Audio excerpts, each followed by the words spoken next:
nombre del Padre, del Hijo y del Espíritu Santo. Como ustedes sabrán, la Semana Santa viene muy retrasada. Ya el próximo domingo empieza Septuagésima y es importante que nos vayamos preparando, sobre todo y en miras a la Semana Mayor o Semana Santa. La epístola del apóstol San Pablo, si la desglosamos, nos presenta tres aspectos muy importantes dentro de nuestra vida espiritual. Se podría clasificar como una parte positiva y una parte negativa y finalmente una conclusión en la cual el apóstol sintetiza todo lo que había hablado más adelante.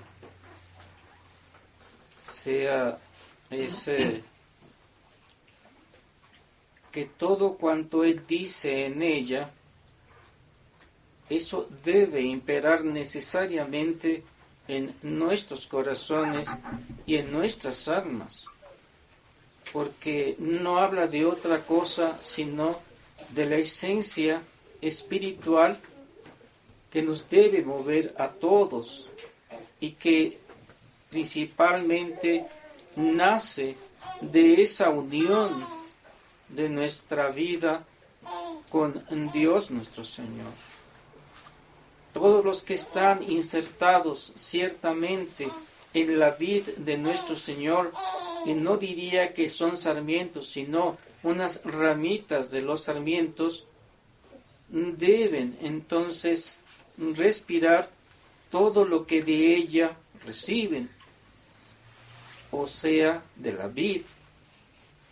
Y precisamente de esta vid se recibe la vida eterna. Y al recibirla en nuestras almas, debe dar necesariamente esos frutos. Primero da la flor, que también la vid tiene flor, pero después de ella viene el fruto, o sea, la uva. Y sabemos bien que la uva magra no sirve para hacer ese vino espiritual que nos embriague y nos lleve al centro del corazón de la Santísima Trinidad. Por eso el apóstol enumera no tanto la flor propia de la vid, sino el fruto que debe dar el sarmiento, que recoge toda su savia precisamente del tronco de la misma vid. Y esta vid, como ustedes bien lo saben, es nuestro Señor Jesucristo. Todas sus ramas y todo lo que compone esta vid no es sino la Santa Madre Iglesia. Y por medio de ella recibimos como pequeños sarmientos todo lo que ya hemos hablado más adelante. Y una de las primeras cosas que el apóstol San Pablo nos dice en la presente epístola es lo positivo. Dice, revestíos de entrañas de misericordia. Apuntad muy bien esto, porque nuestro Señor en su vida pública criticó muchísimo a los fariseos y varias veces les dijo, misericordia quiero y no sacrificios. Y si nosotros tratamos de minimizar la misericordia divina, créanme que estamos yendo en contra de uno de los actos más importantes de la caridad. Propio es de la caridad tener misericordia. Porque la misericordia es como la vaina de la justicia, de la espada de la justicia divina. Y es por esta misericordia que nos trajo nuestro Señor Jesucristo, que Dios no castiga como antes a las naciones ni a los habitantes de la tierra. Cuando la justicia divina obraba en el Antiguo Testamento, eran multitud los que morían o ante la espada o ante cualquier otro castigo que nuestro Señor enviaba. Como en el caso de las serpientes, que a todos los que mordían, morían. Y murieron muchos. ¿Por qué? Porque desobedecieron a nuestro Señor y Él aplicó su justicia divina, pero no su misericordia. Su misericordia divina empieza a tener un mayor efecto con la muerte de nuestro Señor Jesucristo. Por eso dice aquí, revestidos de entrañas de misericordia, de benignidad, pero también nos menciona una que ya no se practica y que es una virtud que podríamos llamar desconocida y olvidada y mal interpretada, que es humildad. Los mundanos llaman a esta virtud una subestima, una baja estima de sí mismos, como una cosa que deforma el carácter o que deforma a la persona, pero que no la miran como una virtud por la cual nuestro Señor Jesucristo da mucho. Diría, da demasiado. Buscad entonces, cubríos también de esta virtud de la humildad, porque esta virtud de la humildad ante los ojos de nuestro Señor vale muchísimo. Tanto es que sin ella es muy difícil que accedamos a la vida eterna. Es como la llave humana, por así decirlo, que nos abre las puertas de la Jerusalén celestial. Modestia, otra virtud que brilla por su ausencia en el mundo actual. ¿Dónde está la modestia? Tanto en los hombres como en las mujeres. Diríamos que más bien reina la inmodestia. Y la inmodestia no conduce sino al lugar que ustedes ya saben. Primero, llena de gusanos el alma. Porque, ¿qué es lo que abriga un alma inmodesta? Sino precisamente los gusanos que roerán su alma en la vida eterna, que es el infierno. Y sobre todo, también otra virtud que nos hace mucha falta, y que por ella cometemos 1000 errores, y es la paciencia. ¿Qué es lo que opina nuestro Señor acerca de esta virtud tan hermosa como es la paciencia? Él nos dice, impaciencia vestra, posidebitis animas vestras. Traducido quiere decir, en vuestra paciencia poseeréis vuestras almas. Y es de poco valor poseer nuestras almas, que están acorde esta virtud con el corazón sacratísimo de nuestro Señor Jesucristo. Si queremos mirar el fruto de esta virtud, veámoslo en nuestro Señor Jesucristo, en todo lo que sufrió y padeció durante esas 3 horas, con cuánta paciencia. Él sobrellevó toda esa carga tan difícil que ningún humano sobre la tierra jamás pudo haber llevado, ni puede, ni podrá. Y todo lo hizo la paciencia. Los insultos, los escupitajos, todo lo que él recibió, no lo hizo sino por medio de esta virtud de la paciencia. ¿Cuánta falta hace esta virtud en la actualidad? Sin ella, nuestro ánimo se altera. Sin ella, la enfermedad es insoportable. Sin ella, los insultos nos calan hasta lo más profundo del alma, haciendo brotar de nosotros la soberbia. Nos es difícil e insoportable soportar al prójimo que se encuentra enfermo o que se encuentra, en cierta manera, fuera de sus casillas.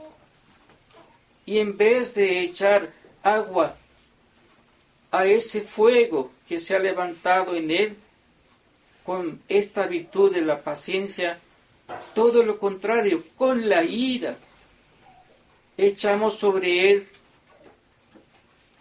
más materia que puede consumir su alma y con ella también puede consumir la nuestra.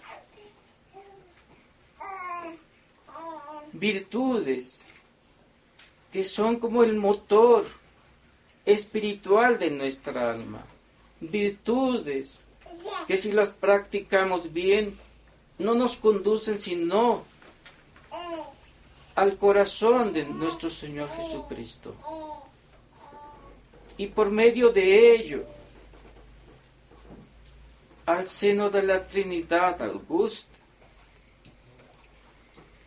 sino mirad la plejada de ángeles, y de bienaventurados también. ¿Cómo? Por estas virtudes hay tantos santos habitando la vida eterna. Hombres y mujeres probados en el crisol de la paciencia, en el crisol de la humildad, en el crisol de la mansedumbre, en el crisol de la benignidad. Y cómo con ellas sortearon todas las dificultades que pudieron haber encontrado sobre la tierra y que impedían en cierta manera su acceso a la vida íntima, a la vida de nuestro Señor Jesucristo con ellas. Pero vencieron todas esas dificultades, se unieron íntimamente con nuestro Señor Jesucristo. Por eso el apóstol remata diciendo que todas estas virtudes están engarzadas en otra más grande y de orden, no natural, sino sobrenatural, como lo es, y lo dice él muy bien, el vínculo perfecto de la unión con nuestro Señor es la caridad. Y dice algo sobre la caridad, de lo cual no me entretendré en explicarlo, porque era importante que estas virtudes que han sido ya ignoradas u olvidadas, ya sea voluntariamente o ya sea porque no tienen el lustre que nosotros pensamos que pueden tener ante el mundo, el demonio o la carne, o porque también quienes debían de enseñarlas y sobre todo, antes que enseñarlas, practicarlas en su misma persona, ya no existen. Y me refiero al sacerdocio. ¿Cuán tan difícil es encontrar estas virtudes en el sacerdote actual? ¿Cuán tan difícil es que este sacerdote pueda hablar sobre estas virtudes sin que se muerda la lengua? Porque si en algo debemos buscar y agradar a nuestro Señor Jesucristo como lo que somos, ministros de Él, es ser dechados de estas virtudes.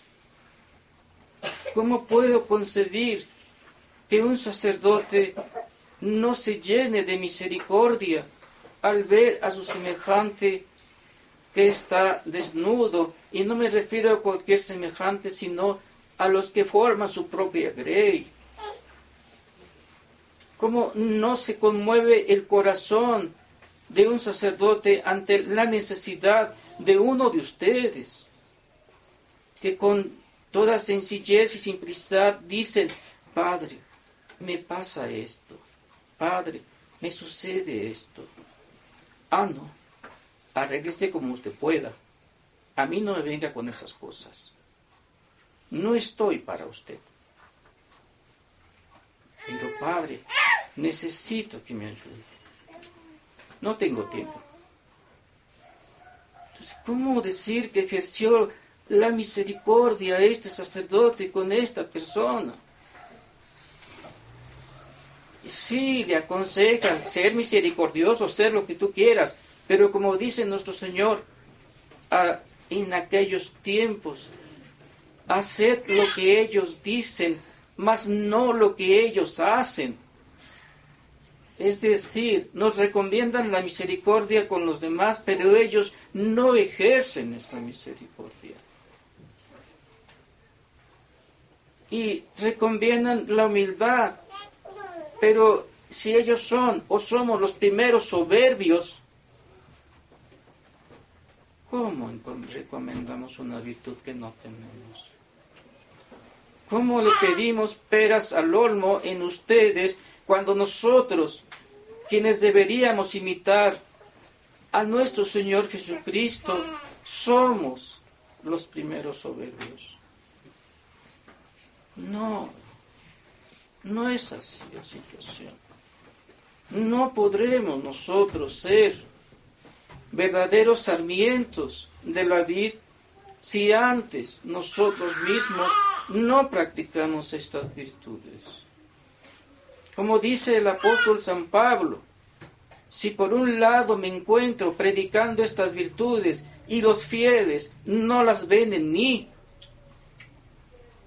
no estoy dando buen ejemplo, no estoy compadeciéndome, no estoy imitando en lo que pueda a nuestro Señor Jesucristo en estas virtudes. Entonces no soy un verdadero apóstol de nuestro Señor Jesucristo. Pues también sucede lo mismo con nosotros. No seremos verdaderos ministros si antes no nos revestimos de estas virtudes. Porque dice el mismo apóstol, la gracia en mí no ha sido estéril. Y estas virtudes precisamente hacen que el sacerdote produzca ese fruto tan hermoso como es la uva, y que a su vez ésta se convierta en la sangre de nuestro Señor Jesucristo en la consagración que el sacerdote lleva en el santo sacrificio de la misa. ¿Qué es lo que se desgrana allí? El jugo de esa uva. Y en esa uva van todas estas virtudes que acabo de mencionar y que se ponen en el cáliz y se ofrecen a nuestro Señor como un agradable sacrificio de olor y santidad. Y si el que las ofrece no está revestido de ellas, ¿qué es lo que ofrece entonces? Sí, cierto, es que nuestro Señor en ese momento es Él y no es nosotros. Pero ¿no les parece que sería un sacrificio más completo todavía si el sacerdote de todo corazón se une con estas virtudes a nuestro Señor Jesucristo y le pide a Él que las practique con mayor profundidad y mayor fruto? No solamente para la Augustísima Trinidad en la sangre que se convierte, del vino en la sangre que se convierte con la consagración de ambas especies.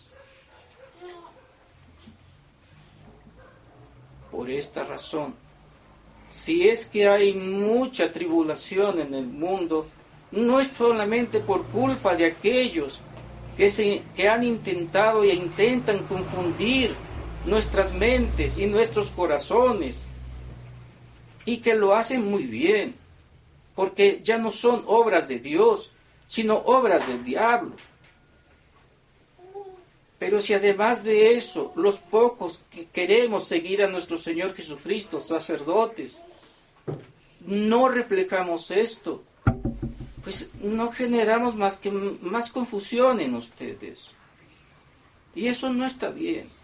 Es una obra del diablo eso. No es de Dios. Es como la cizaña que se dice en el Evangelio de hoy. No es así. No podemos actuar de esa manera. Es ir en contra de nuestro Señor Jesucristo. Es ir en contra de su obra redentora. Es conducir a las almas no al verdadero abrevadero de agua pura y santa, sino a cisternas rotas con aguas podridas.